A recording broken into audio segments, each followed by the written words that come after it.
வணக்கம் எல்லாருக்கும். இது இன்ஃபினிட்டி சினிமாஸ் தமிழ். இந்த வீடியோவில் நம்ம பார்க்க போகிறது டாலி அண்ட் காக்கி பிரின்ஸ் அப்படிங்கிற ஒரு கொரியன் சீரிஸ் பற்றி தான். ஸோ இது வந்து 16 எபிசோட்ஸ் இருக்க ஒரு சீரிஸ். இது வந்து 2021 வந்து ஒரு சீரிஸ் ஆக்சுவலி. அதாவது செப்டம்பர் 22லேருந்து நவம்பர் 11 வரைக்கும் 2021 இந்த சீரிஸ் வந்திருக்கு. ஸோ ஒரு டியூரேஷன் வந்து கிட்டத்தட்ட 1 hour 5 minutes இருக்க மாதிரியான சீரிஸ் தான். அண்ட் இதோட டேரக்டர் யாருன்னு பார்த்தீங்கன்னா லீ ஜாங் சாப். அண்ட் ஸ்க்ரீன் ரைட்டர் வந்து சான்யோன் ஹே. ஸோ இது வந்து கொஞ்சம் இந்த ராம்காம் டைப்பில் இருக்க ஒரு சீரிஸ் ஆக்சுவலி. ஸோ ஒரு லீட் கேரக்டர்ஸ் யாருன்னு பார்த்தீங்கன்னா பார்க் யூ யங். அவங்க தான் வந்து கிம் தாலிங்கிற கேரக்டர் பண்ணியிருக்காங்க. ஸோ இந்த பார்க் யூ யங் வந்து இப்போ ஸ்குவிட் கேம் 2ல் கூட இருந்திருப்பாங்க. அண்ட் கிம் அண்ட் ஜே இவர் வந்து ஜின்மோ ஹாக்குங்கிற கேரக்டர் பண்ணியிருப்பார். தென் குவான் யூல் வந்து ஜங்தே ஜின்கிற கேரக்டர் பண்ணியிருப்பாங்க. அண்ட் ஹாங் ஹி வந்து ஜூவான் தக் அந்த கேரக்டர் பண்ணியிருப்பாங்க. அண்டு யூனோ வந்து ஆச்சாங்கி. தென் ஓ ஹே ஜின் வந்து சாங்ஸா பாங் அப்படிங்கிற மாதிரி கேரக்டர்ஸ். அண்ட் இது இல்லாமல் இன்னும் கொஞ்சம் கேரக்டர்ஸ்லாம் இருக்காங்க. ஸோ இவங்க தான் கொஞ்சம் மெயினான கேரக்டர்ஸ். ஸோ இதோட ஒரு கதை ஷார்ட்டாக என்னென்னு பார்த்தீங்கன்னா, ஆக்சுவலாக பேரில் இருக்க மாதிரி டாலி அண்ட் காக்கி பிரின்ஸ்னு சொல்கிறாங்களே. ஸோ டாலி வந்து ஆக்சுவலாக ஒரு வெல் செட்டில் ரொம்ப ஒரு அப்பர் கிளாஸ் ஃபேமிலியோட ஒரே ஒரு பொண்ணு அப்படிங்கிற மாதிரி ரொம்ப அந்த கிளாஸாக இருக்க ஒரு ஆள். அதே இந்த சைடை பார்த்திங்கன்னா அதுக்கு அப்படியே ஆப்போசிட்டு பெருசாக யாரையும் கண்டுக்காத மதிக்காத ஒரு அந்த கிளாஸ்னால் ஒரு ஒரு கிளாஸே இல்லை, சும்மா நார்மலாக அப்படியே கொஞ்சம் கிட்டத்தட்ட ஒரு ரவுடி மாதிரி சுற்றிட்டு இருக்க ஒரு கேரக்டர் தான் நம்மளோட ஜின்மோ ஹாக். ஸோ இவங்க ரெண்டு பேரும் மீட் பண்ணும்போது இவங்க லைஃப் அது என்னென்ன மாதிரியான விஷயங்கள் நடக்குது, ஸோ எந்த மாதிரியான சுச்சுவேஷனில் இவங்க ரெண்டு பேரும் மீட் பண்ணுறாங்க, ஸோ அதெல்லாம் இவங்க லைஃப்பை எப்படி மூவ் ஆகி இவங்க போகிறாங்க, இவங்க லைஃப்பில் அந்த சுச்சுவேஷன்ஸில் இவங்க மீட் பண்ணும்போது அது என்னென்ன மாதிரியான ட்விஸ்ட் அண்ட் டர்ன்ஸ் தருது, அண்ட் அந்த சுச்சுவேஷன்ஸ் வந்து இவங்களோட ரிலேஷன்ஷிப்பை எவ்வளோ இன்னும் ஸ்ட்ராங் ஆகுது. ஸோ இந்த மாதிரியான விஷயங்கள் எக்ஸ்ப்ளோர் பண்ணுற மாதிரி தான் இந்த ஸ்டோரி போகும். ஸ்டோரியை பொறுத்த வரைக்கும் ஒரு ப்ரீஃபான இன்ட்ரடக்ஷன்னா, ஆக்சுவலாக இவங்க வந்து நெதர்லாண்ட்ஸோ சம்திங் அங்கே வந்து மீட் பண்ணிப்பாங்க. இவங்க வந்து ஒரு ஆர்ட் கேலரியில் ஒர்க் பண்ணிகிட்ருப்பாங்க. அண்ட் இவர் வந்து ஏதோ ஒரு பிஸ்னஸ் ட்ரிப்புக்காக போயிருப்பார். ஆக்சுவலாக மூஹாக்கு வந்து ஒரு டான் எஃப்என்பி அப்படின்னு சொல்லிட்டு ஒரு ஃபுட் செயின், ஒரு குளோபல் ஃபுட் செயின். அதுவும் அவங்க ஃபேமிலி ரொம்ப சின்னதாக ஸ்டார்ட் பண்ணதை இவர் வந்து இவ்வளோ பெரிய லெவலுக்கு கொண்டு போயிருப்பார். இவரை பொறுத்த வரைக்கும் பணம் தான் எல்லாமே. அண்ட் டாலியை பொறுத்த வரைக்கும் ஆர்ட், அந்த என்ன சொல்ல, எல்லாருக்கும் அந்த ஆர்ட்டை கொண்டு போகணும், ஆர்ட்டு தான் எல்லாமே அப்படிங்கிற மாதிரியான ஒரு கேரக்டர். ஸோ இவங்க ரெண்டு பேரும் அங்கே மீட் பண்ணுவாங்க. இவங்க ரெண்டு பேருக்குமே பிடிச்சிருக்கும், நல்லாயிருக்கும். பட் அகெயின் ஒரு சுச்சுவேஷன்ஸ் நடக்கும். அந்த சுச்சுவேஷனால் டாலி வந்து அகெயின் கொரியாவுக்கு வர மாதிரி இருக்கும்.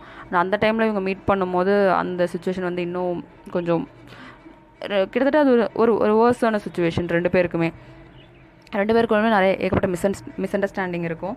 அண்ட் அந்த மிஸ் அண்டர்ஸ்டாண்டிங்லாம் போக்கிட்டு அதுக்கப்புறம் இவங்க லைஃப் எப்படி மூவ் ஆன் ஆகுது, இவங்க ரெண்டு பேருக்குள்ள அந்த கெமிஸ்ட்ரி எப்படி டெவலப் ஆகுது. அண்டு இதில் டாலிக்கு வந்து டாலிக்கு வந்து ஆல்ரெடி எங்கேஜ் ஆகி அது வந்து அந்த மேரேஜ் நடக்க வேண்டியது வந்து பிரேக் ஆகிருக்கும். ஸோ அந்த பர்சன் திரும்ப டாலியோட லைஃப்குள்ளே வரும்போது அவர் என்னென்ன மாதிரியான பிரச்சனைகளை உள்ளே கொண்டு வராரு.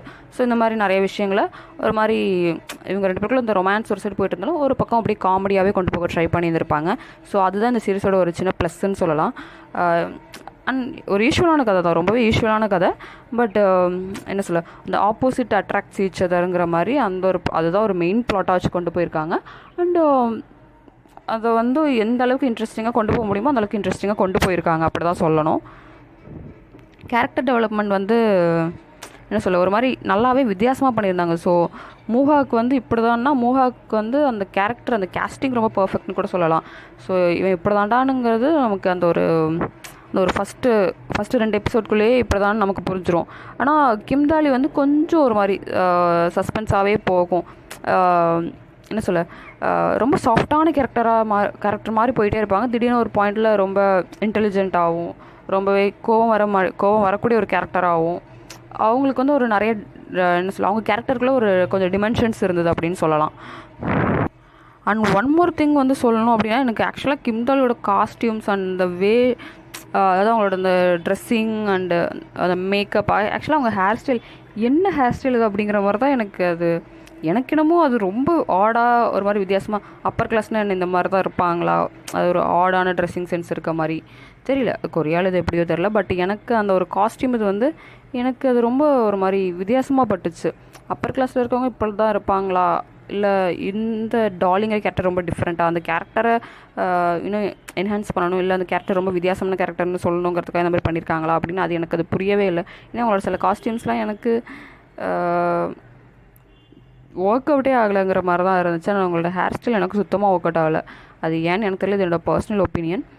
பட் ஆக்டிங் வைஸ் அவங்க ரொம்ப சூப்பராக பண்ணியிருந்தாங்க. அந்த ஒரு இன்னசென்ட் ஃபேஸ் அண்டு என்ன சொல்ல, இன்னசென்ட்டுங்கிறத தாண்டி அந்த கோவம் வரும்போது அந்த கோவத்தை அந்த இன்னசென்ட் ஃபேஸ் வழியாக காட்டுறது. ஸோ ஆக்டிங் வைஸ் அவங்க ரொம்ப சூப்பராக பண்ணியிருந்தாங்க. அண்டு மற்ற கேரக்டர்ஸ் ஆக்சுவலி சப்போர்ட்டிங் கேரக்டர்ஸில் வரவங்களும் அவங்கவுங்களோட ரோலை வந்து ரொம்ப பர்ஃபெக்டாக ப்ளே பண்ணியிருந்தாங்க. ஸோ கேஸ்டிங் வந்து இதோட ஒரு பெரிய ப்ளஸ் அப்படி தான் இந்த சீரீஸ்க்கு சொல்லணும். அண்ட் ஒரு யூஷுவல் ஸ்டோரியை எந்த அளவுக்கு இன்ட்ரெஸ்டிங்காக கொண்டு போக முடியுமோ அந்தளவுக்கு இன்ட்ரெஸ்டிங்காக கொண்டு போயிருக்காங்க. உங்களுக்கு மிடில் அது ஒரு 7-8 எபிசோடுக்கு அப்புறம் லைட்டாக ஒரு 2 எபிசோடு கொஞ்சம் லேக் ஆகிற மாதிரி தோணும். பட் அகெயின் கொஞ்சம் டக்குன்னு ஒரு பூஸ்டப் கொடுத்து கொஞ்சம் ஃபாஸ்ட்டாக கொண்டு போயிடுவாங்க. மற்றபடி இந்த சீரீஸ் வந்து ஒர்த் வாட்சிங் தான். 2021 வந்தது அப்படின்னாலும் ஒரு மாதிரி என்ன சொல்ல, இப்போ பார்க்கவும் ரொம்ப நல்லாவே ரெஃப்ரெஷிங்காக இருந்துச்சு எனக்கு. ஸோ கண்டிப்பாக பாருங்கள், பார்த்துட்டு உங்களோட ஒப்பீனியன் என்னென்னு சொல்லுங்கள். அண்ட் எனக்கு இதோட ஓஎஸ்டி ஆக்சுவலாக ரொம்ப பிடிச்சது. ஸோ இதோட ஓஎஸ்டி பற்றி சொல்லியே ஆகணும். ஸோ அந்த லைக் சம்திங் எனக்கு எக்ஸாக்டாக வேர்ட்ஸ் ஞாபகம் இல்லை. பட் அந்த சாங்லாம் ரொம்பவே நல்லாயிருக்கும். நானும் அதெல்லாம் முணுமுணுத்துட்டே இருந்தேன், என் மண்டக்குள்ளே ஓடிட்டே இருந்ததுங்க மாதிரி. அந்த ஓஎஸ்டி அவ்வளோ நல்லா இருந்துச்சு. அண்டு எண்டிங்கும் ஒரு மாதிரி ப்ராப்பராக நீட்டாக நல்லா பண்ணியிருந்தாங்க. ஸோ ஒரு வாட்ச் பண்ணலாம் அப்படின்னு ஒரு ட்ரை, கண்டிப்பாக ஒரு ஒர்த் வாட்சிங்கான சீரீஸ் தான் என்ன பொறுத்த